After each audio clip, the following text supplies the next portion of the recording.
All right.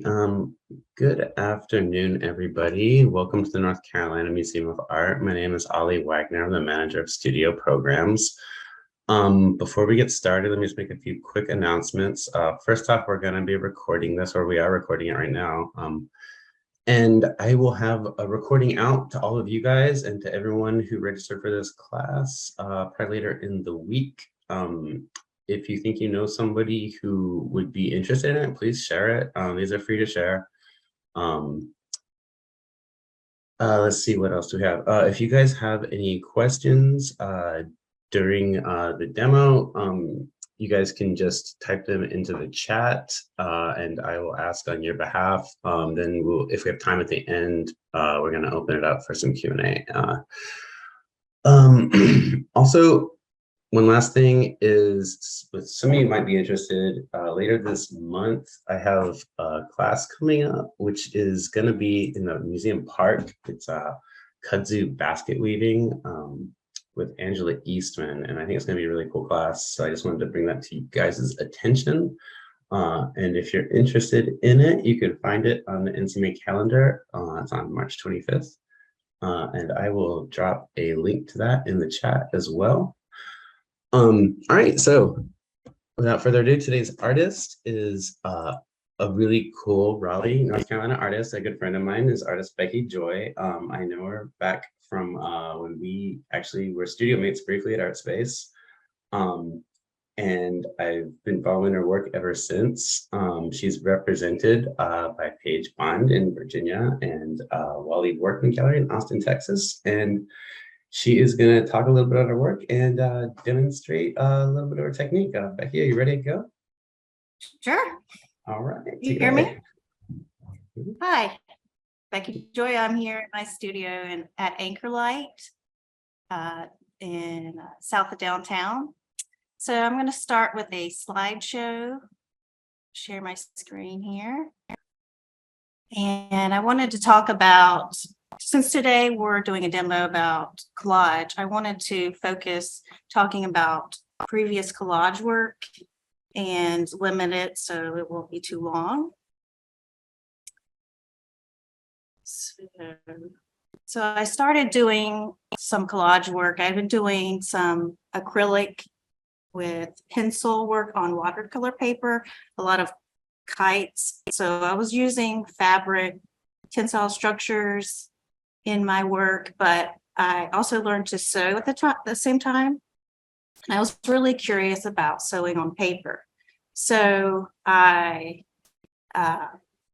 was really into some of the fabrics I was using, sewing some Japanese fabrics. They're really saturated, colorful, and I want to just test this out. So at first I was doing really simple compositions like this one, not a lot of collage pieces, and only really, let's see, try to use my laser pointer here, using like simple lines with my machine stitching.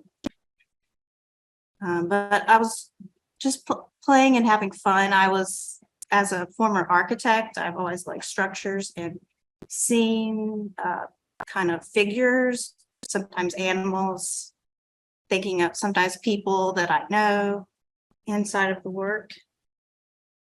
So I kept doing these small collages, kind of like a side series to my bigger pieces, the kite pieces that I was working on, and just really having fun with the figures, doing like a bird in a cage, a couple here, and these were things that I would find like turbines that would be on top of industrial buildings, just driving, and I would stop and take pictures and then bring that into my studio to turn it into a collage.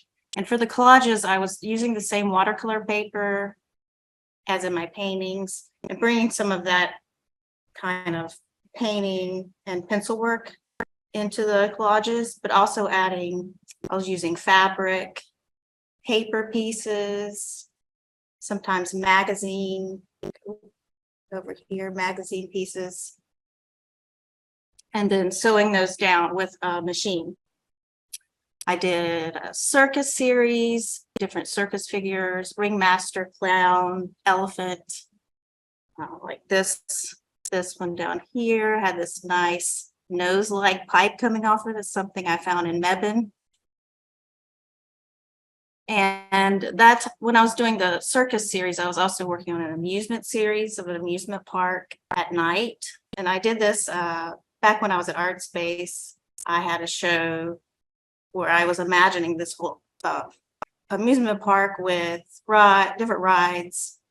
And this is the gate to the park. But I was bringing in some of this collage work and experimenting. So this was a piece on panel instead of paper. And so these are like individual pieces of paper that have been collaged and sewn. And then I drilled holes to attach it to the panel. And then this was also part of the amusement series. It was a kind of playground on a group of islands in the park, inspired by a memory of going to Carowinds and playing in little houses at Smurf Island. So I was working with these really bright neon colors, more juvenile dots and stripes as far as the patterning to give it that amusement park feeling at night. And the bright colors really showed up against the black, but still using like these industrial pieces like a concrete drum. And here, one of the limitations with sewing on a machine is how big I can work on a piece because of the paper, like turning the paper on the machine while you're sewing. So here I was trying to make a larger piece by connecting 4 different pieces of paper. After that, I did a word play series that had a lot of working structures like cranes, what else? Things like that that were inspired by toys. So they were like smaller in scale. So I did these kinetic sculptures that moved and were a smaller scale like a toy, but I brought in collage element here as cladding onto the structures. So I was doing the same technique of sewing on paper. Here probably, I think it's double-sided with painted pieces and fabric pieces. I didn't do many collage pieces for a few years until about 2018. And this was a time when this collage work became a kind of therapy for me.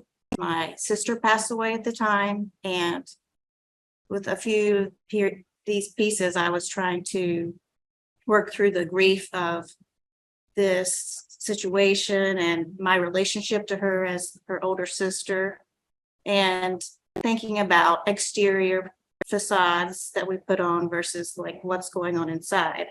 How I didn't really know what was going on inside with her. So with the work, I was thinking of layering, and there's an exterior and interior part to these collages where I'm cutting out this grid and then coloring on it with pencil. And the one on the right has all this hand stitching to give the feeling of being held in. And these were all inspired by cooling towers. I was just inspired by their shape. I thought they had a very feminine shape. And as I said, I think of these as figures. These are like portraits to me. And this one is the 3 sisters. I have another sister as well. And it's kind of like a portrait of my sister that's there, but not there. And I was using hand sewing with embroidery thread to depict that. Another break, and then in 2020, my gallery in Austin asked me to do a portfolio box project. And the prompt was to do 5 to 10 12 by 16 pieces that could be any media, but they would be like unframed and put into a clamshell box. So for this was like the height of the pandemic, and I thought back to a collage that I had done right after I had had my son in 2016 of being like really enclosed in my house, like trapped in a way. So I had drawn this like quilted house, like with no doors or windows. And in 2020, I think we were all kind of experiencing that same feeling of being trapped, but also protected in a way. Like, so the quilt gives that idea of protection. And I did 5 different pieces, thinking of 5 different things that were going on at the time. And then this portfolio box became kind of inspiration for what I was doing for the rest of the year. I did a few more of these enclosed quilted houses, buildings, and started to like do pieces that are connecting to each other. For this one, I was thinking of my grandparents and their relationship, 2 people that they're in a couple, but they're different, and how they relate to each other by the patterning of the building. So the gallery did this project again the next year, and by this time things felt different. I had done the 3 blue pieces as one piece, and they were all closed up, but it didn't feel right, and it felt like they needed to be enlivened in some way. So I ended up cutting out the doors and the windows of those and using them for this project. I did these 6 collages as a neighborhood. And the idea with this was that they are opened up. At the time, we were like connecting more with our friends and family. It's inviting you to come in with the architecture element of the porch. It's an inviting element, but also the flowers blooming out of the doors and windows. And that, I think, came from, I inherited some of my grandmother's fabrics in, I think, the beginning of 2020 after she passed away. And she had a lot of florals in her fabrics that I really hadn't used a lot of before. I was drawn more to geometrics, dots, and stripes. So I think that really just kind of popped in my head from their use. And it was springtime right before then. So it just kind of worked out that way. Something to try with these portfolio box projects. And another thing is with her fabrics, there were a lot of colors that I hadn't used before, like 70s greens that I have been still using today. And so then with the following work after that series of 6, and I did have a show about a year ago where I focused on making these buildings that are blooming, connecting to each other, like this one that has 2 different pieces that are connecting across the divide, like people that are zooming with each other, and the flowers are blooming towards each other. The porches are faced towards each other. So thinking about how the design conveys that. And also with this body of work, I wanted to stretch the size of the work and how I was making it. So like I said, I'm limited by how much I can sew, but with these pieces, I was doing more layering. So like the building element would be one piece of paper where I was stitching on, and then I could break that down into pieces. So this multi-story house hotel has 3 or 4 different sections that are then glued onto the backing paper. And then on top of that, there's the balcony levels, the columns, the red staircase here in the front, and then the layers of flowers come at the end. This is a commission I did last year with the idea of wildflowers for a good friend in Austin. And he has a wildflower garden in the front of his house. So I asked for his types of flowers to find out their colors, and if I could find like ones that are close with the paper and fabric pieces I have in my stash, or I could buy some. And then with the design, he has a family of 4. So thinking of the design, I broke the house into quadrants so that there's these 4 flower forms coming out of the center with 4 different colors to connect back to the wildflowers in the garden. I did one more portfolio box last year in 2022. And for this one, my idea was hideouts. And it started with what was going on at the time in that I felt like very protected of my body and my rights as a woman. So I started with the idea of a feminine blind, like a hunting blind here, this one on the left, and how, as a defense structure for myself, like how would I create a feminine blind? So I started with this piece and then branched out to other types of hideouts, like somewhere for rejuvenation or to get away, like my house. I think of that as a hideout for me, as a safe haven. And as I went on, I try to work with bigger flowers, like this big blue flower, and changing the scale of the piece, like it's like something you would find in your garden, this little structure. And this is a more recent piece after I finished the commission and the portfolio box last year. I had some free time to do anything, and I've been wanting to do a quilt-like project, but it was really, how was I going to do it technically? Because I really wanted to keep my same technique of sewing on a paper. And I've been really interested in quilt blocks. And so I broke it down into sections. This has a 9 square quilt block. So this is like one piece here that is sewn to this piece here.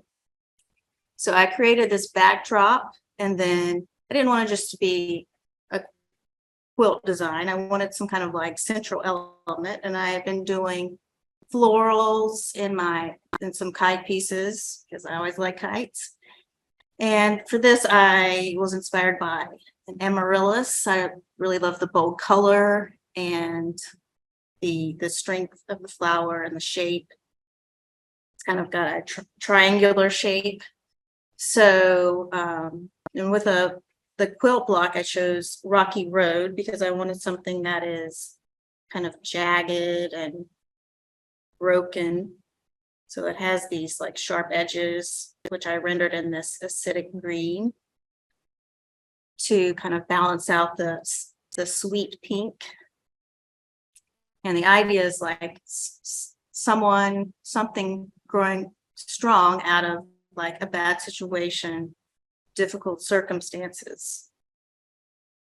And if we have time, I'll show you, it's on my wall here. It might look different in person. But as far as putting together, I put it together in blocks and then sew them together using some fabric on the back. And that's still a work in progress.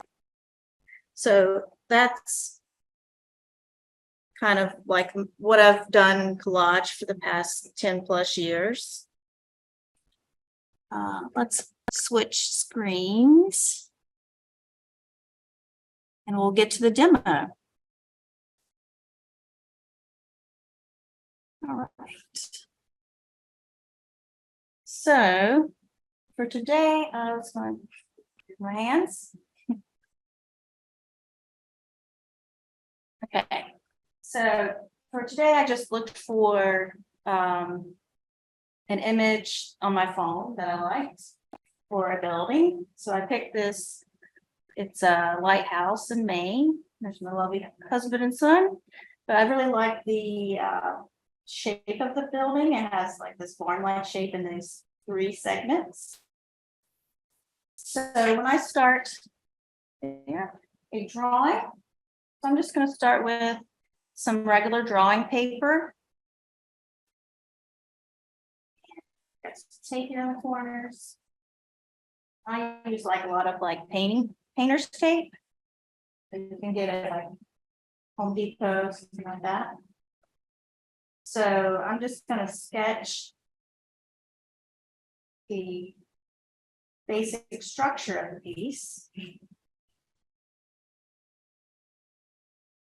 And I'd like to do these centered compositions because I like the idea of the piece as a portrait.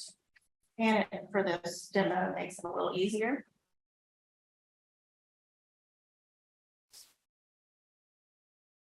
That's kind of a basic thing. And then from there, I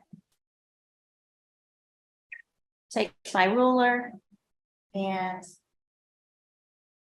just start measuring it out. Oh, this could be, you know, like this wide, it's gonna be this wide. I use like kind of exact dimensions to get something more drafted out. Probably because I was an architect. So after that,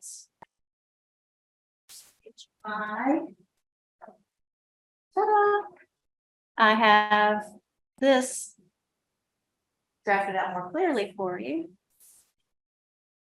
Spot. I'm going to take that down.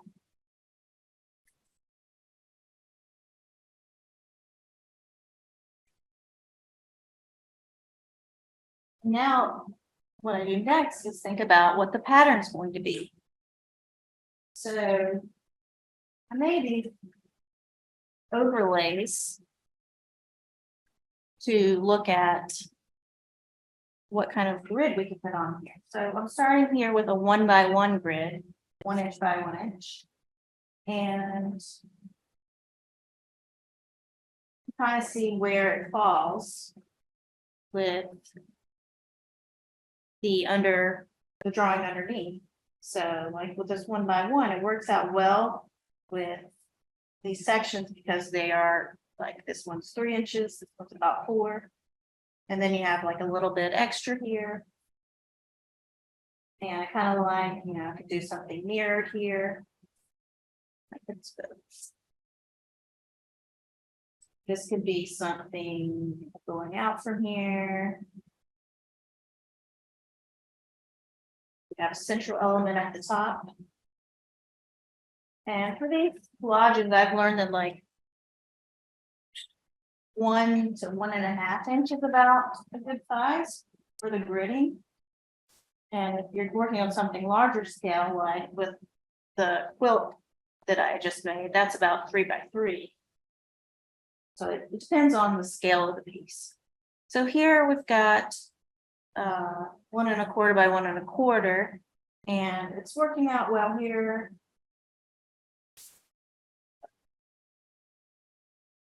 Not perfect there. You kind of get like this 4 square up here. That could be nice. Some kind of design.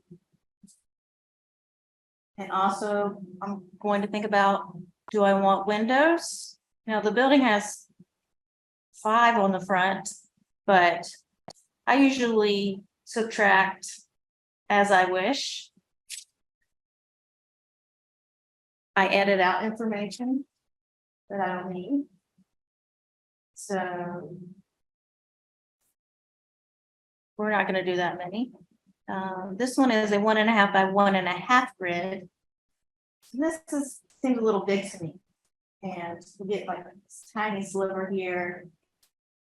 I don't like getting like these little strange corners. So I probably wouldn't use it that. And another option is just use some simple stripes. And that could be horizontal, vertical. And with my striping, I like to do irregular spacing. So like this one could be 3/4, this could be 1, a 1/2 inch, 3/8. That gives it some visual interest. Then I like to look up different quilt patterns as well. I have this great encyclopedia of quilt patterns. And there are sections of 9 patches like are in my quilt.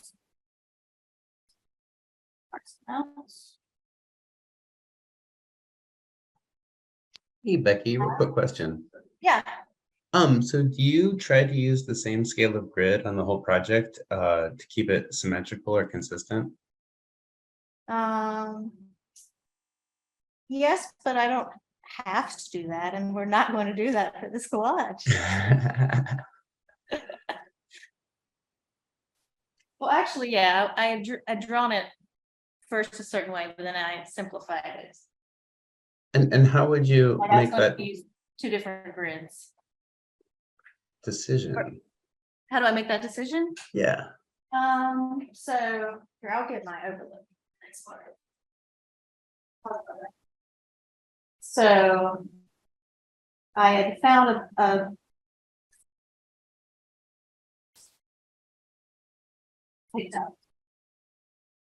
found one that I like. I like this star here to go on the top of the building.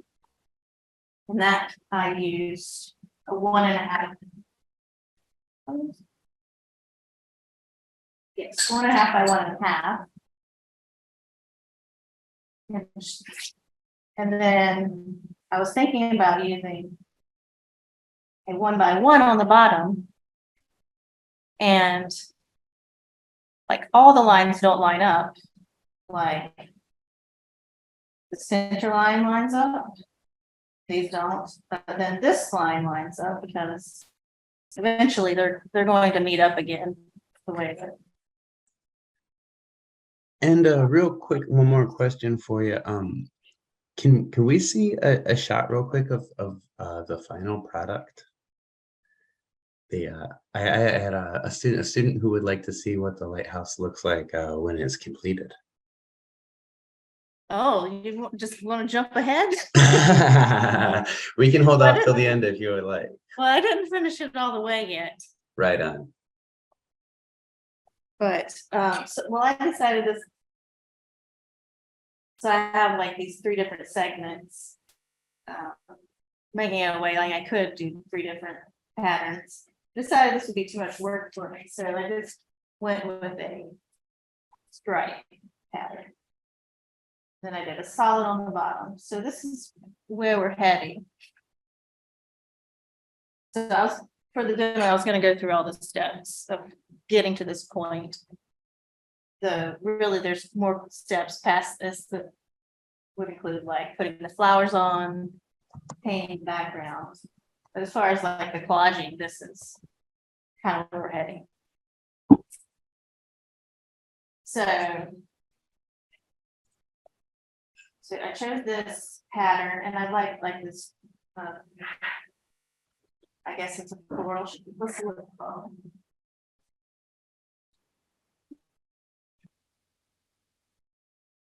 Right, a can of friendship, country farm. I guess it kind of looks like the blocks that are on barns that you'll see sometimes out in the country.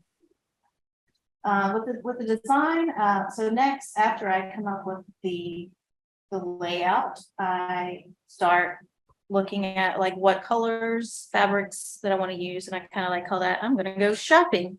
So I have very neat and organized. I have like these containers with small pieces. These are like pinks and oranges. Then I have some papers, like some origami papers.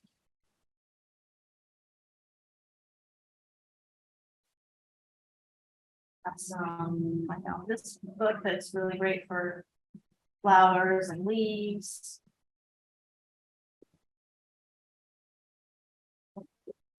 Use painted swatches.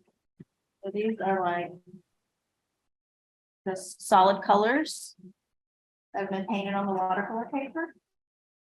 I'll show how to do that in a minute.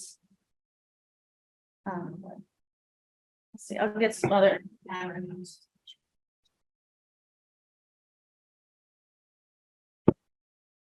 So I like big pieces of fabric that I might say, oh, I want to use some of these flowers. Or I want to use like kind of shade in the work. But for this one, I was kind of feeling that bright magenta color. So another thing I do is I make these color swatches. I have my magenta, and then I picked out green that I liked, Viridian green. So I have like a whole container full of swatches that I can pick through. So I pulled like all of the colors, all the colors I had.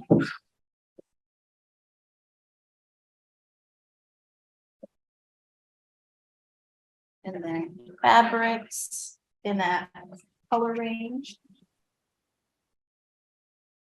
Some flowers. I see this flower that has kind of a magenta color to it that maybe I could use coming out the windows. I pulled this. This is a vintage fabric. My grandmother thought it would work. Like this is a Japanese fabric that has lots of flowers on it.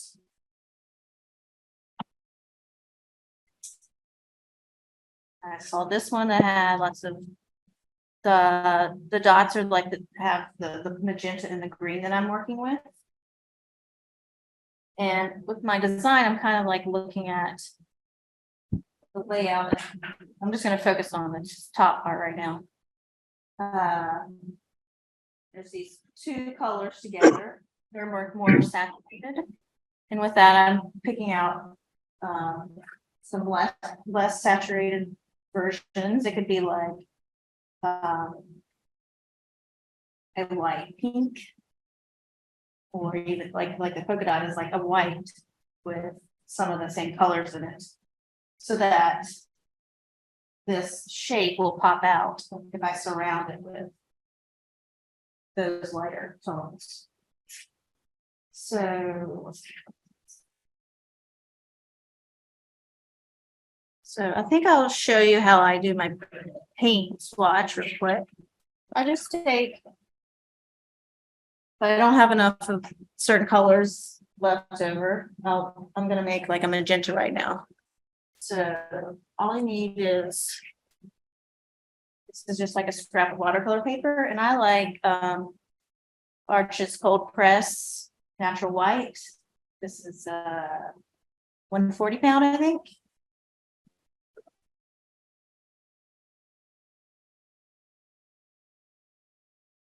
For paints, I tend to like more fluid acrylics. So like I use a lot of golden fluid acrylics. I use Matisse Flow. They have great colors. And usually I'm choosing these brands because of the colors. Green. So I'm just going to put it on the screen.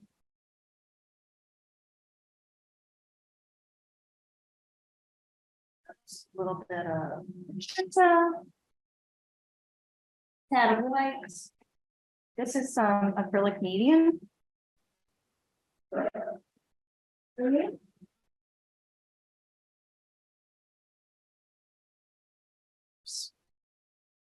Medium. And that I use to just kind of like make it more translucent and play with the opacity of the paint. I was doing kites.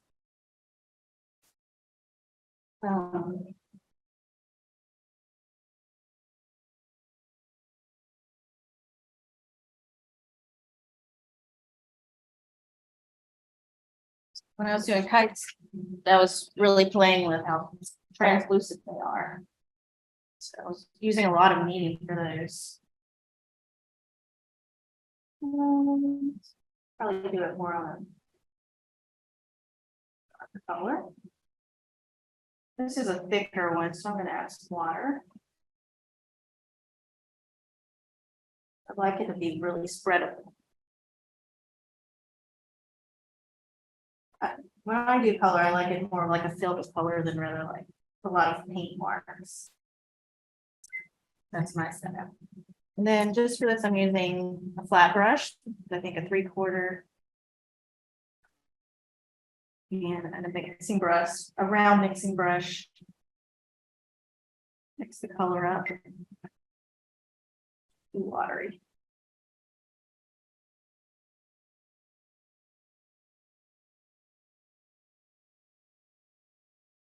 So I'm just gonna do like a big swatch of color.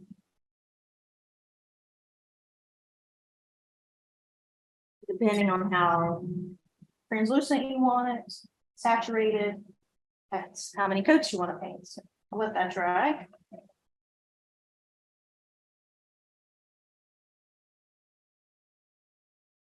That ends up being something like this that I cut out shapes for. So the next step after I decide the pattern and get my materials is I cut out the shape on a individual piece of paper. So I'm going to be layering it. And I've drafted out my pattern.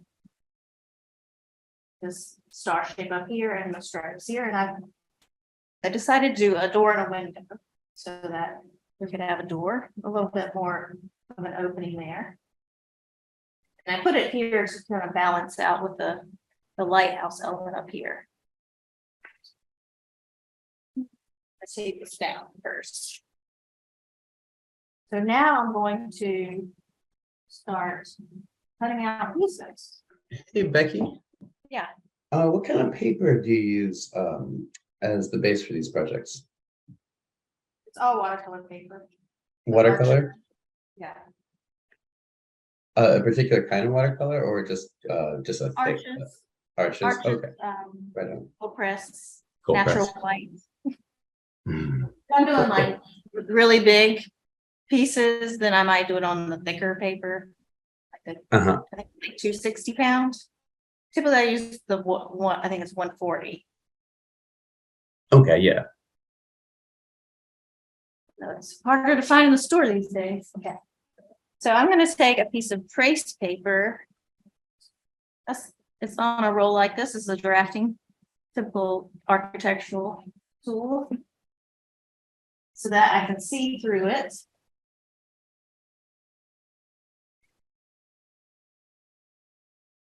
Draw my pattern pieces.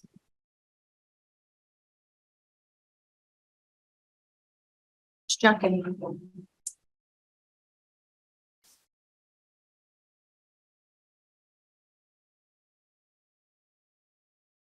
I can draw out the ones I need. So I can use it over and over again.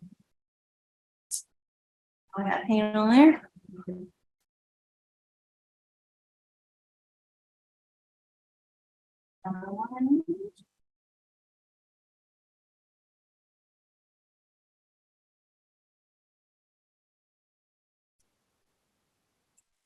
Find shapes over here. I'm going to do those two.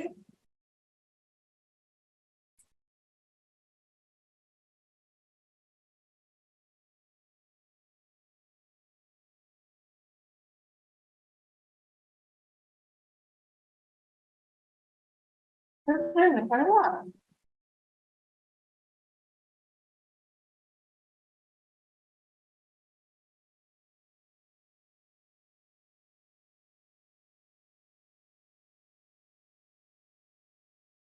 Bigger triangle there and smaller one in the pattern.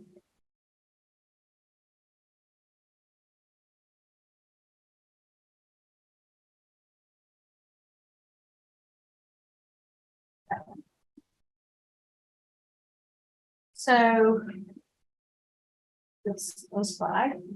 That's good.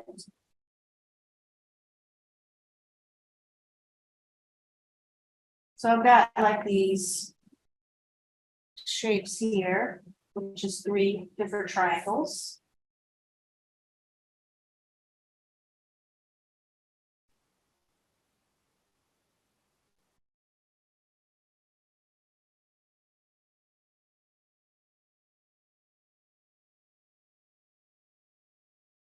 I just want to use simple magenta triangle. So typically I just draw it out with a pencil. If it's dark, I might use a white pencil. This. And roughly cut it out. I'll trim it to fit later when I've got everything picked out. Set that down. But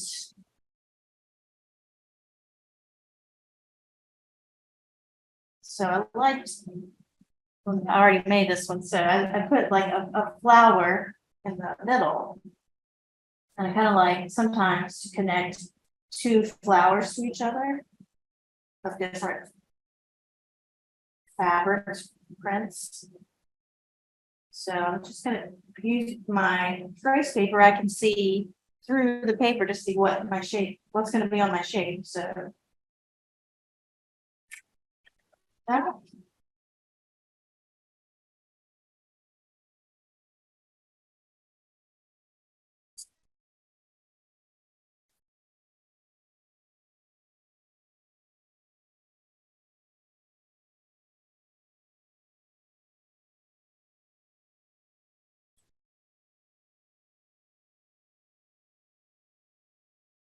I can find another one.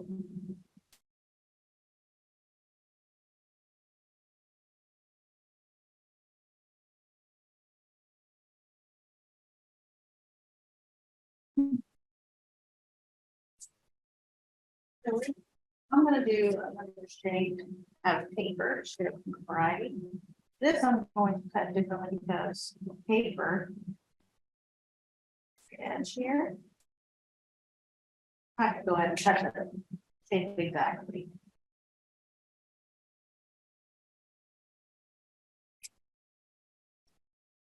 This I'm going to use an X-Acto blade. Roller.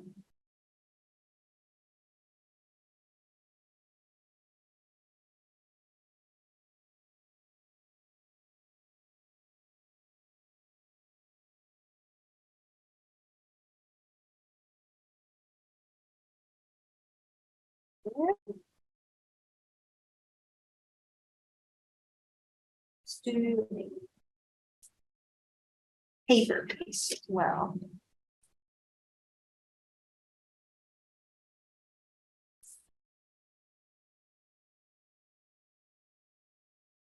Little triangle.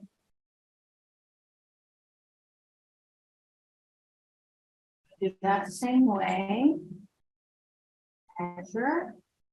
See through it to see what I'm going to be using.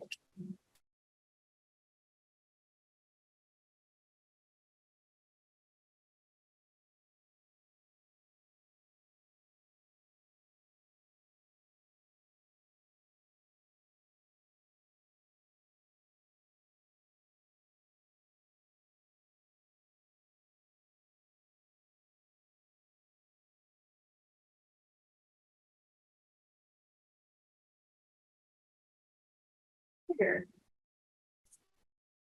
I think that one I'll need to trim a bit. So I will just mark out where that line's coming through. Perfect. Fine.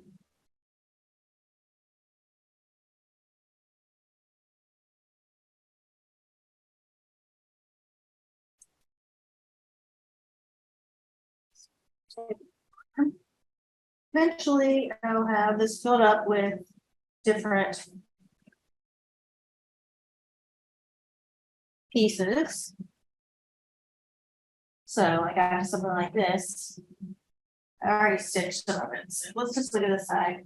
So at this point, I cut all of it to fit. So the fabric ones usually need to be trimmed a little bit to fit exactly. And then I glue it down with, I use a pH adhesive glue. when I first started collages, I definitely used Elmer's. But I do that and then I can use my roller to roll it down. I usually like to press it right after that. Get it nice in place before I start doing the next phase. So move all this to go to the next step, would be stitching. And I guess I like doing the stitching because it adds that extra line that makes it very, I don't know, satisfyingly neat looking.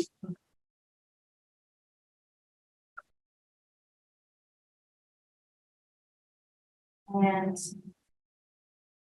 so first I pick out which thread I'm going to use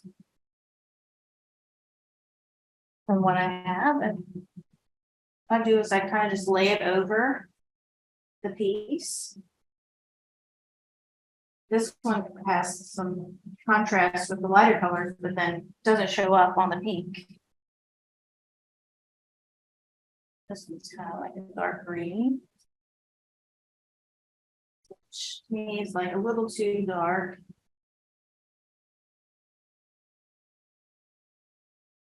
That one better. Then I ended up using on this machine right now. It's like a light green. That'll be contrast with most of the fabrics and paper that I have on here.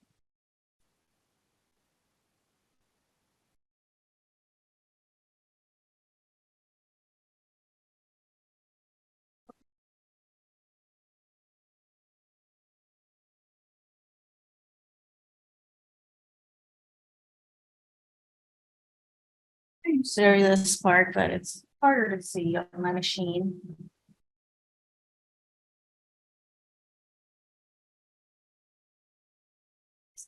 I'm just going to do straight lines, stitching like here to here on each side, here to here, just following the lines. Usually I do one all the way around the outside, and then here straight lines on each side of the piece, except for this one's too skinny. Let's do one down the middle. I don't do any back stitching, I just do a straight line, set it about a 2 right now.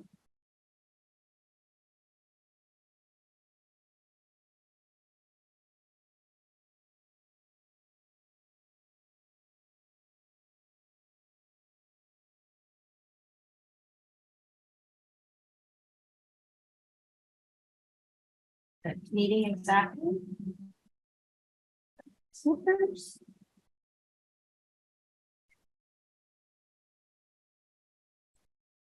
So keep going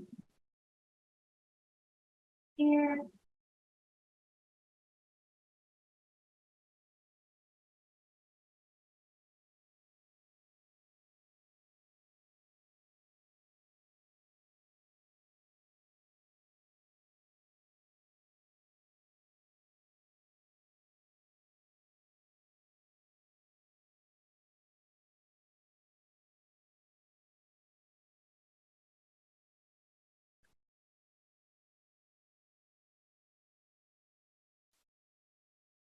Eventually you'll slowly get all of those stitches on there. And this is what the back looks like. I tend to just pull out the threads.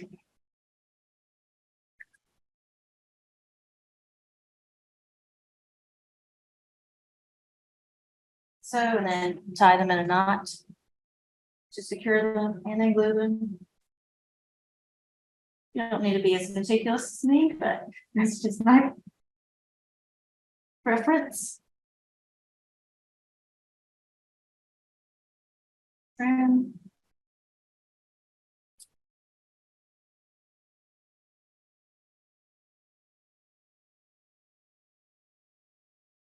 I'll do like a stitch that goes all the way around here on the bottom. And decide, oh, maybe I want to put like another piece, trim piece there. These are decisions I make along the way.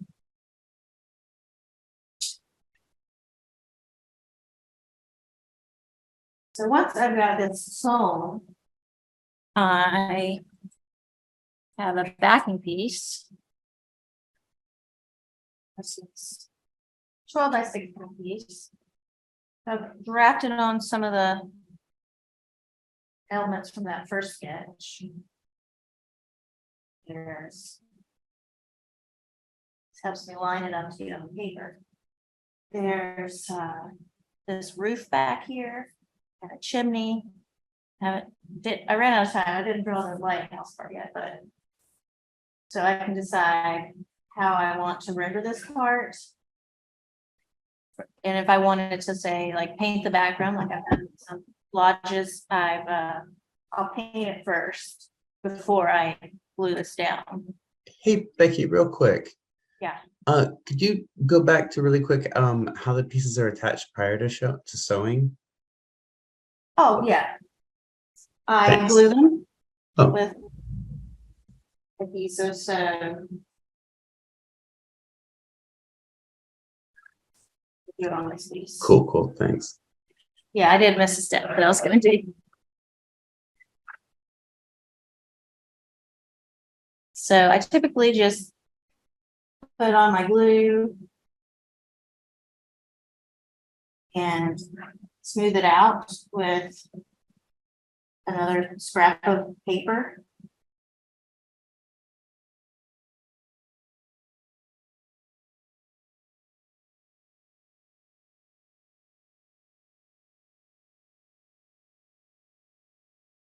It out.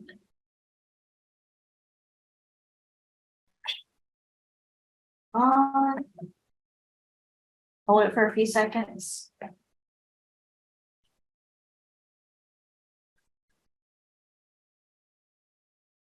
And then if I have a fabric piece, I have to trim this first.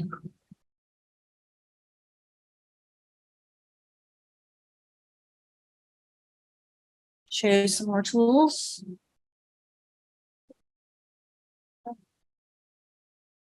A roller, a rotary cutter that I use for cutting fabric. I use my same ruler. I trim those lines that I had marked. Just gonna do two sides first. Fits.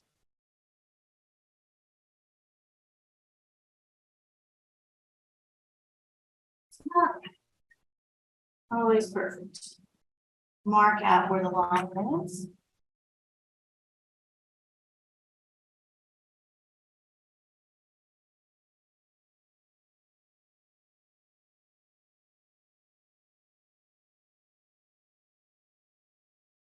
Paper or fabric pieces, I'm going to glue on the back.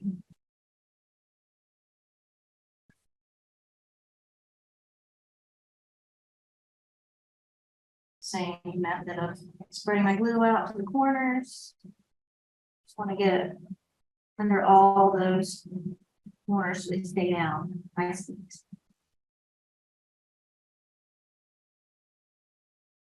Let's use my exact knife to help get it on place.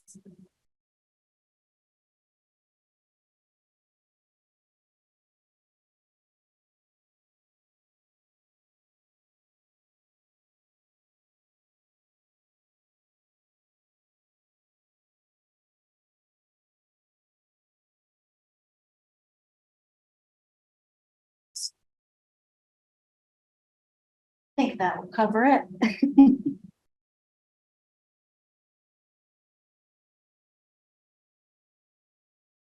Then this part, so like if I wanted to paint a color behind the doors, I could. Gonna mix up some light.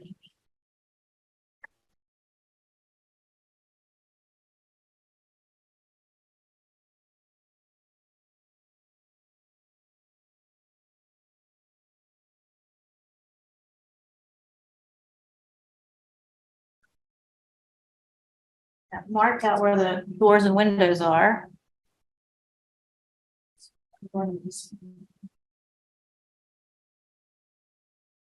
Right in that area.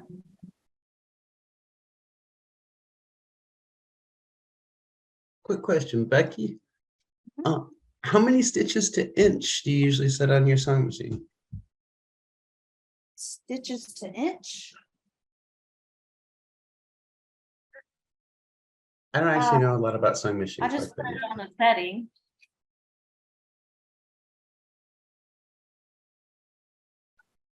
On every 16th. Get close up. See?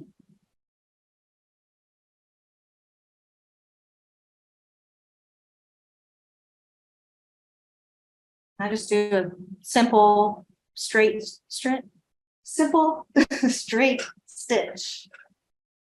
But with a sewing machine, you can try all kinds of different zigzags. And then if I wanted to paint this back part, I'm just gonna use the same paint to make it easy. I would take it off. Get a nice clean line.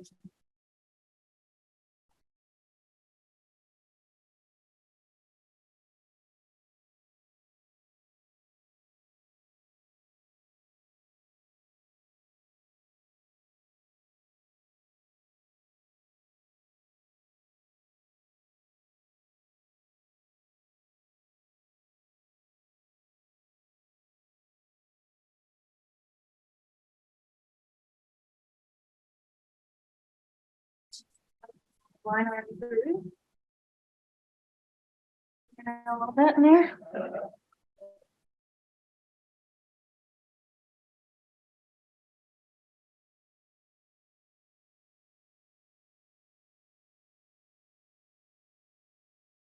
I don't really need to paint the whole thing, just what's gonna show.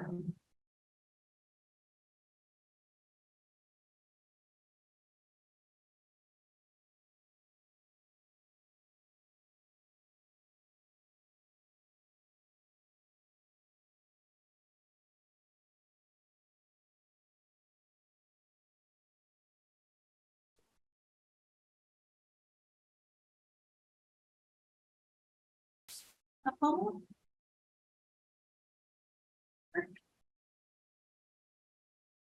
Well, it's drying. Oh, let's talk about this part. So I already put one door surround on. So for those pieces, I just use painted paper, like I've been doing this all the time. So I painted a magenta piece and then I cut strips. I measured, it was about 1/8 of an inch, I think.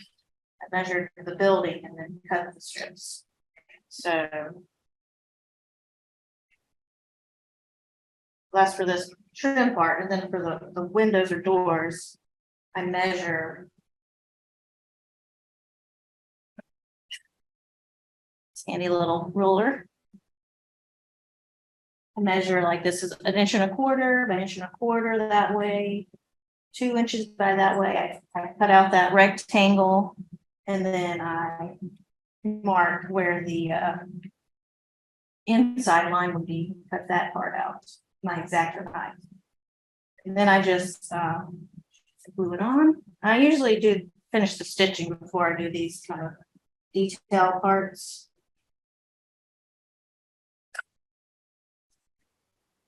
Just put a little dab of glue going all the way around. Same glue for everything. Do spread it a little bit with my little paper. Blobs. And nice.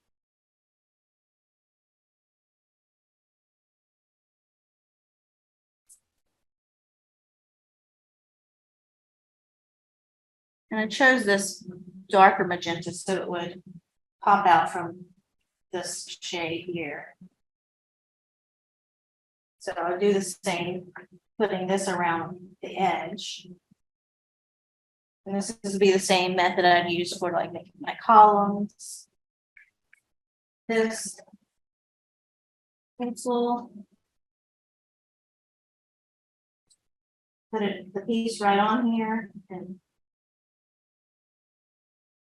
mark the length.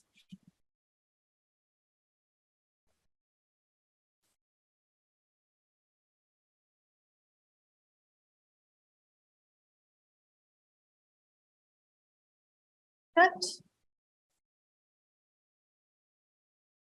This ruler is good for doing a right angle.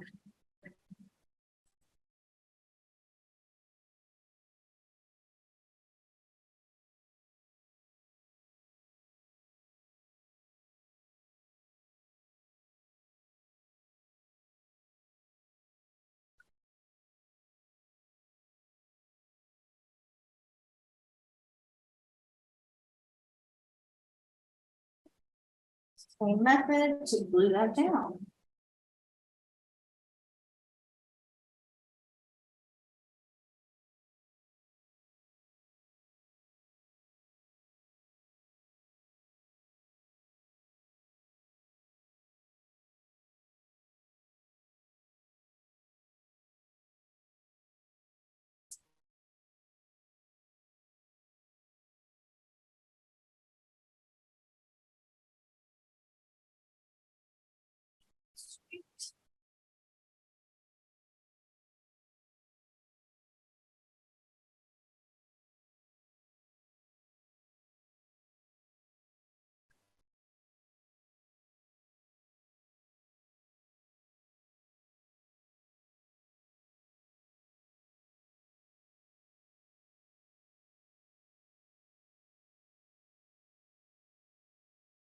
Keep going around, cutting to fit those angles there. Got a little bit of paper coming out there. I would trim that.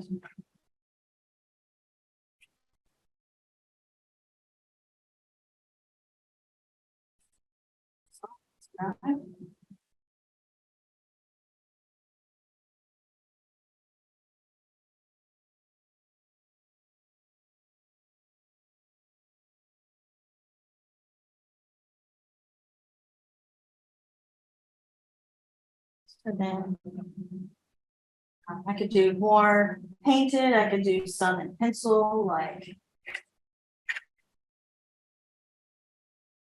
losing all of my stuff. Do like a roof that's drawn on pencil.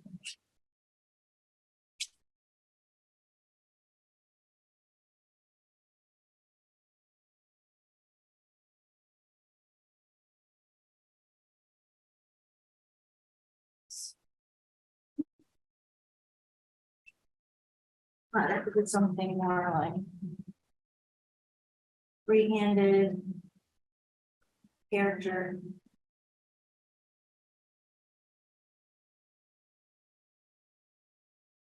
Probably.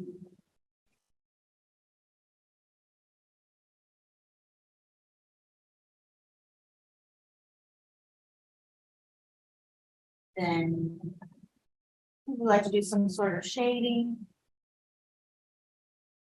Pencil.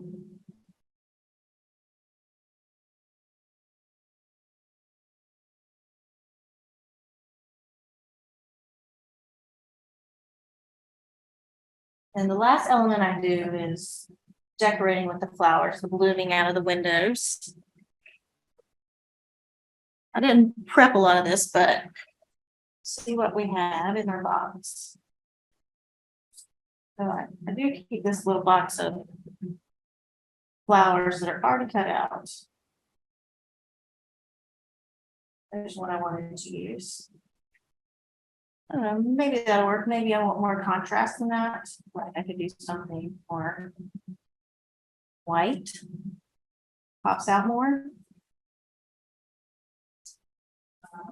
Did like this one because the shade of green has kind of the bluish that goes with this. green that I'm using.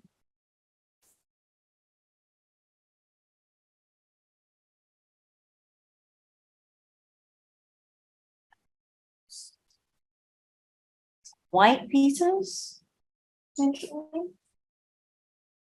All these. They're a little more blue. Potential. That could be good. So with my flowers, I cut them out all by hand with either a pencil or an X-Acto knife. Very tedious.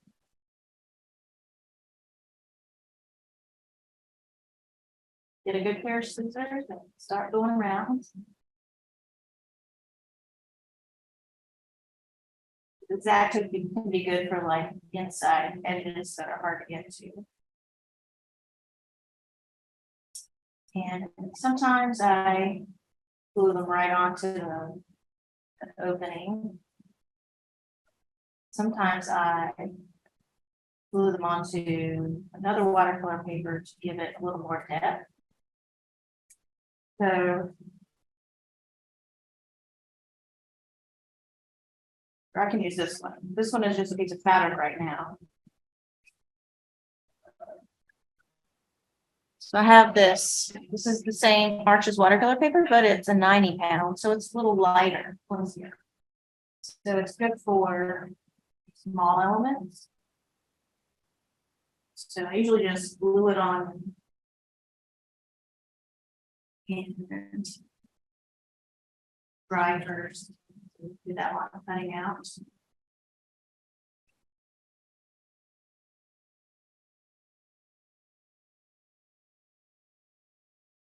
Like this one is already on the watercolor paper. It's ready to go.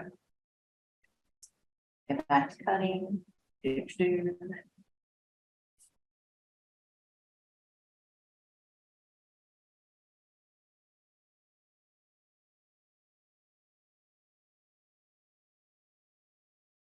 Sometimes you can look to the flowers for meaning. Usually I'm just looking at the color and how I can work with what I've already made. Kind of like works with the color palette that's already there. And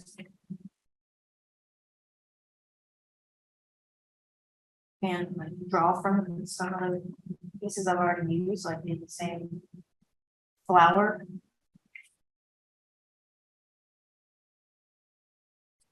And sometimes I've added to the flowers, like if it has a color that doesn't work with my composition, like this one's kind of got a greenish yellow in the middle, I could paint on top of that to make it work with my color family that I have already going on. These are not too bad. This could be cut differently. What do I want to put it with? How do I want it coming out of the opening? Be more like tucked in, popping out, overlapping a window. This is a long element. Trim a little bit. Coming out really tall like that.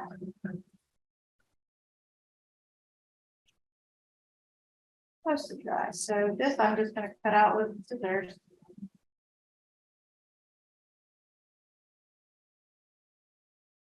I have these regular scissors, but I also have fabric scissors.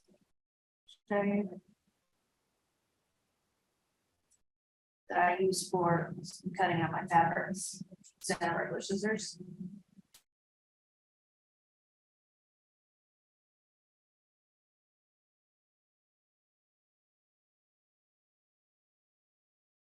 These are fabric scissors. I have a mixture of sewing supplies and drafting supplies that I work from. I mean, this could be a nice little flower. But it's very small, and I'm definitely gonna exact a knife to cut that out.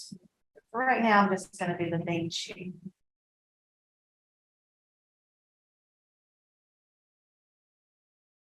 And at this stage, I'm just kind of playing around. I don't have it to cut things out exactly right now. So I may not even use it. Oh, where would I put it? Maybe it would go outside. And in the picture, I was thinking of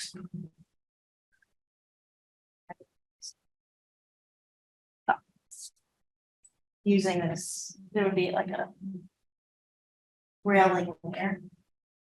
So there could be things growing out from that. Some of my collages that I've done before have things on the outside of the building as well. This has a very linear shape to it.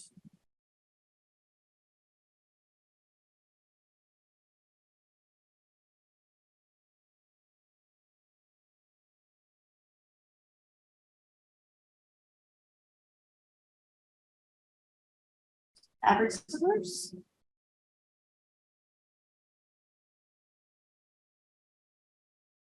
This is a linen cotton blend, so I usually use for my fabrics either quilting cottons or linen fabric, linen cotton blends, but they are a little more stretchy. They can fray a little easier, so that's what helps when you put glue that to them back. Here, I've kind of just like chopped off a little of the bottom so it can stick out at the bottom of the opening.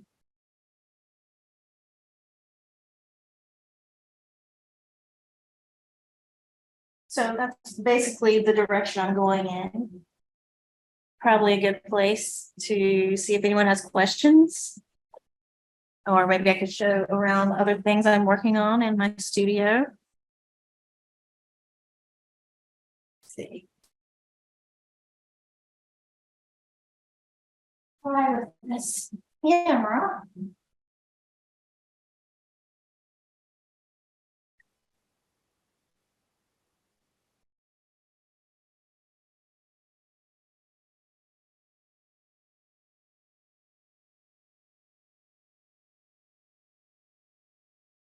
All right. See how far I can go. It's 4.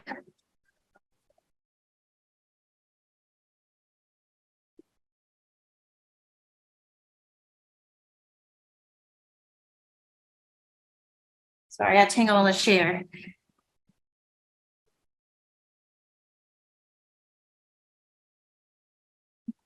So we've got this piece straight, another quilted piece with a central flower element that has a leaf pine flower in the center. Looks like it shows some of the details. So this is a separate piece on watercolor paper, and this is where I'm using like the thicker watercolor paper so it stays stiff. It's the 260 pound, and it's just glued on the top. And this is all stitched together in blocks. And I have a jacket that I'm working on, quilted jacket. So I just want to try it. And I'm also thinking about protective elements that can be worn, quilt-like elements. And here's this piece. I can show you for scale. This has a separate flower piece. It's really hard to remember. Separate flower piece. It's just hanging off the wall. It's very flexible. Like kind of like the paper makes it stiffer. And I have like a collage under construction that's a larger version of a hideout inside of a floral bouquet.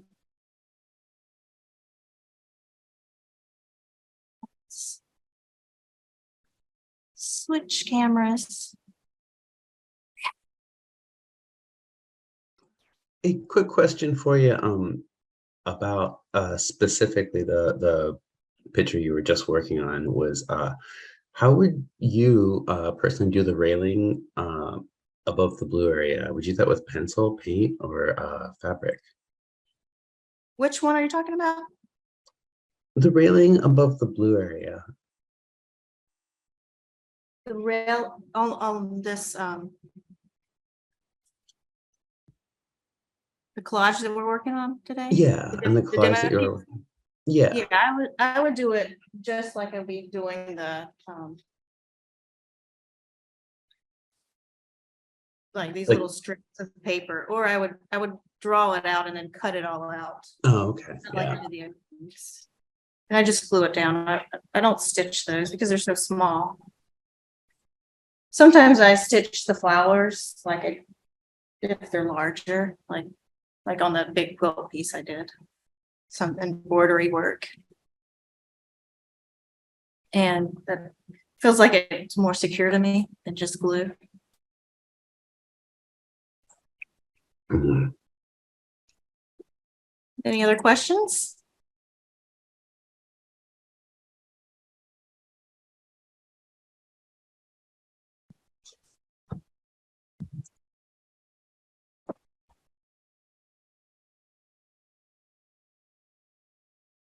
I think I've answered all those. Yeah, I think I was getting them to you out of the Q&A as we were going. Yeah, if there are no more questions, so we're pretty close to out of time anyhow. So one more real quick chance if anyone's got anything they want to ask. Let me check the Q&A real quick. I think we've got some more coming up actually. And actually, yeah, I'll just let you do them. I don't with my collage pieces. I do put a coating on like any kind of paper that may fade. I, I've seen some of that do fade over time, just like in my bins. So that's something I've put coatings on, but not the, I don't do anything to the fabric. And usually it's behind glass, so I feel like it's protected, but this piece, this big piece and the one behind me, they would just be hanging out. But if like there's a piece, let's see, right there, this blue and red piece on my wall, that's just a painting. I put a coating on that, and I think I used a spray coating. I'm not really like a very proficient painter, but usually I tried like a painting on with a brush, and I didn't like the way that looked, so I ended up going back to spray, which is what I do with drawings. I do spray my graphite because that can come off on your hands. As far as like putting anything on my collage, here it is.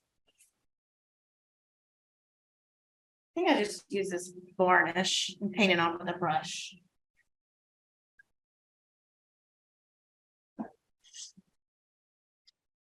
So do you ever combine architectural elements with the figures?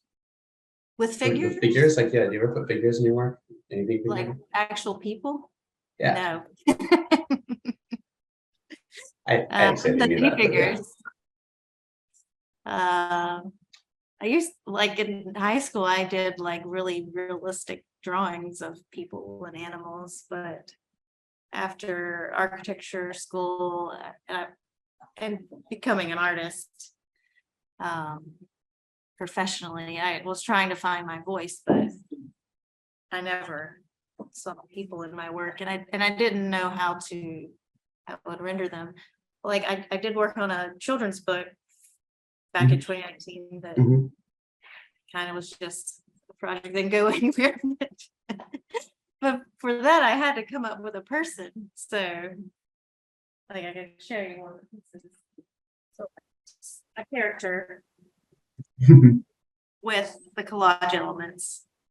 So I did come up with a person, but it was hard for me to combine styles because it was so realistic, I guess. Yeah, come to think of it, now that I saw it, that's the first time I've ever seen one of your pictures with a person in it. No, I guess they're all like places in my mind. Mhm. Other people. Yeah. I'm kind of an introvert, say. Okay. All right, well, does anyone else have any questions before we wrap this up? All right, well, if there aren't any questions, I'm gonna bring this to a conclusion and go ahead and end it. Becky, just hang on for 1 second with me and then we'll get this all wrapped up. And just thank you guys, everybody, so much for coming out. And of course, thank you, Becky. It was awesome. All right, well, I hope to to you see and the some, museum. yeah, I hope to see some Thanks, together everybody, next month. for doing this on your nice Saturday.